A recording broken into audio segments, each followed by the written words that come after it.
Today on Farm News 5, part 1 of a two-part series on the struggles of the state's dairy industry. It's not fun, frustrating. Just keep waiting for things to get better. We look at how the industry got into the position it's in now and what the future holds for dairy farmers. I'm Janelle Brose, and this is Farm News 5. Farm News 5 is brought to you by Ford. Dairy farms in Michigan are shuttering their milking parlor doors at an alarming rate. Grade A dairies in Michigan now total 1,334, 124 less than there were at the end of last September. The steep decline is a direct result of depressed milk prices impacting the bottom line of large and small dairies alike. A perfect storm of domestic and international factors is to blame. Well, we have been struggling with low prices here, mainly lack of processing and a loss of sales. Class 1, which is bottled milk, people just aren't drinking as much, and this is a long-term trend. It hasn't just started, but we continue to see a 1% to 2% drop a year in Class 1 sales. And so you take that combined with the increase in production, it's gotten us to a point where we don't have the processing here in the state to handle it, and so we're having to move milk long distances in a lot of cases to find a home for it. I've been here for 20 years. I'm a fourth generation dairy farmer. I started 20 years ago with about 120 cows, and now I'm up to roughly 300 cows I peaked out at this spring. And we do grazing, seasonal, primarily calving everything in the spring, trying to capture the grass production to harness the milk production, keep things efficient. It's been challenging. I literally, last year on my financial analysis, I made a dime per hundredweight over my cost of production. Just my cost of production, as some people would say, to turn on the lights. So you're not making a return on your investment. I have 600 acres that I own here. It's not debt free, but it's 600 acres and a lot of it's equity. And if you're supposed to get a 5% return on your equity, I'm getting roughly zero. So I mean, the economics have been really challenging for the last year or two.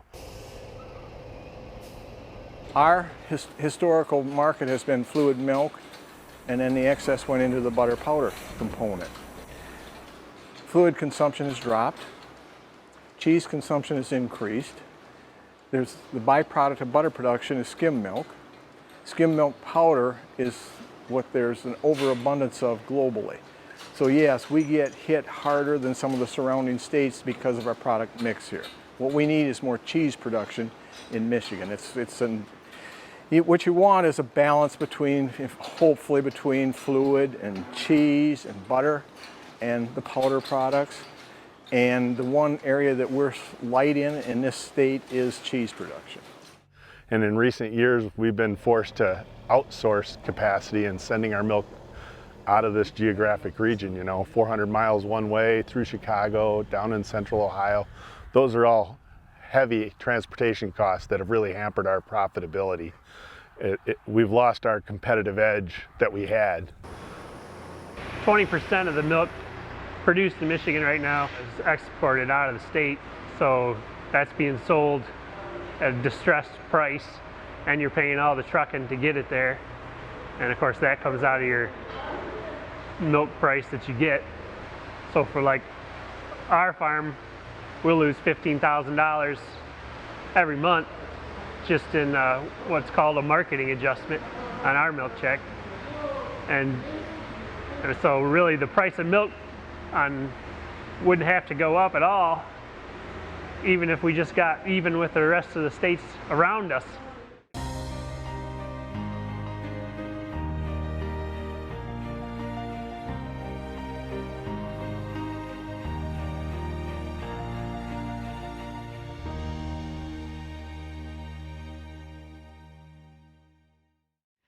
So milk is already being shipped out of the state to be processed, and in a few months, even more milk will be shipped out of Michigan.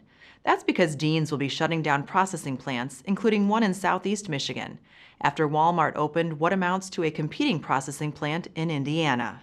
The Walmart plant is just coming online now. And yes, that'll be another disruption because it was announced last week that Dean's has 2 plants here in the Lower Peninsula and the one in Livonia is going to be closed. So yes, that's another disruption in the marketplace. It's not something we felt yet, but it's obviously coming in the next month or so. The volume they're doing there is going to be spread amongst 3 plants. So part of that will move to Grand Rapids, so it'll stay in the state, but milk on the east side is going to have to move further to market. In addition to Grand Rapids, other sales are moving to Ohio and Pennsylvania plants.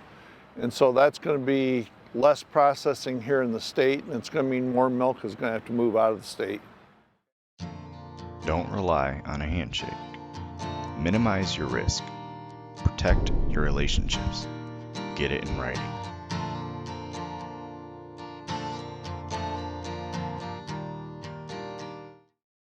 The dairy story doesn't end here. Watch next week's Farm News 5 to learn what the future looks like for Michigan's dairy farmers.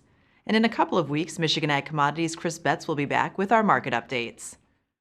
The Michigan Soybean Promotion Committee is devoted to investing soybean farmer checkoff dollars to address grower concerns. We focus our efforts on production research, market development, and outreach. Learn more at michigansoybean.org. For more news and video, visit MichiganFarmNews.com and the Michigan Farm Bureau channel on YouTube. With Farm News 5, I'm Janelle Brose. We leave you with a look at some Michigan farms during the 4th of July holiday. Have a great week of farming. Fields are plenty, far as the eye can see. Rivers wide, rushing to the sea. Mountains high, reaching to the sky. This land we love, America.